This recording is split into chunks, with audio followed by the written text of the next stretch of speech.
بسم اللہ الرحمن الرحیم۔ کسان اپنے گدھے کو اپنے گھر کے سامنے باندھنے کے لیے ہمسائے سے رسی مانگنے گیا تو ہمسائے نے انکار کرتے ہوئے کہا، رسی تو نہیں ہے میرے پاس، مگر ایک بات بتاؤں، جا کر عمل کرو تو رسی کی ضرورت نہیں پڑے گی۔ ہمسائے نے کہا، اپنے گدھے کے پاس جا کر بالکل ایسی حرکتیں کرو جیسے رسی کو گردن میں ڈال کر کستے اور پھر کھونٹی کے ساتھ باندھتے ہیں۔ دیکھنا گدھا بغیر کوئی حرکت کیے ویسے ہی کھونٹے کے پاس کھڑا رہے گا۔ کسان نے گدھے کے پاس جا کر ہمسائے کی نصیحت پر عمل کیا اور گھر میں جا کر سو گیا۔ دوسری صبح باہر جا کر دیکھا تو گدھا ویسے کا ویسے کھونٹے کے پاس بیٹھا ہے۔ کسان نے گدھے کو ہانک کر کام پر لے جانا چاہا تو نئی آفت آن پڑی۔ کیا گدھا اپنی جگہ سے ہلنے کو تیار نہ ہوا؟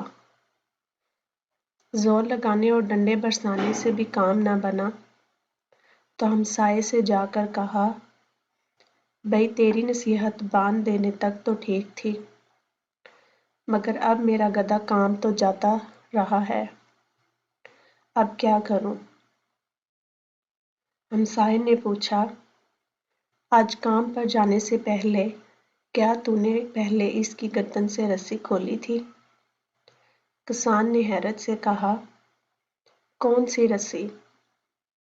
میں نے تو بس رسی باندھنے کی اداکاری کی تھی، اصل رسی تھوڑا باندھی تھی۔ ہمسائے نے کہا، ہاں تیرے نقطہ نظر سے تو رسی نہیں ہے، مگر گدھے کے حساب تو رسی باندھی ہوئی ہے۔ کسان نے واپس جا کر گدھے کی گردن سے اور بعد میں کھونٹے سے رسی کھولنے کی اداکاری کی۔ اس بار گدھا بغیر کسی مزاحمت کے مالک کا کہنا مانتے ہوئے کام پر چلا گیا۔ گدھے کے اس رویے سے ہنسنے کی ضرورت نہیں ہے۔ ہم خود کئی بار اپنی عادات، تقالید اور رسم و رواج کے غلام ہوتے ہیں، خاص طور پر کئی وہمی اقتداد کے غلام ہیں۔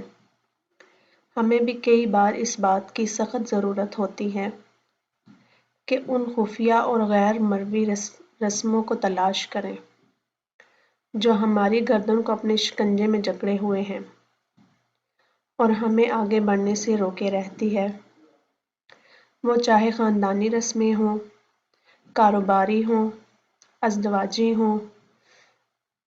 ویسے بھی ہم میں تو انسان کی پیدائش سے تدفین کے بعد بھی بے شمار رسمیں ہیں۔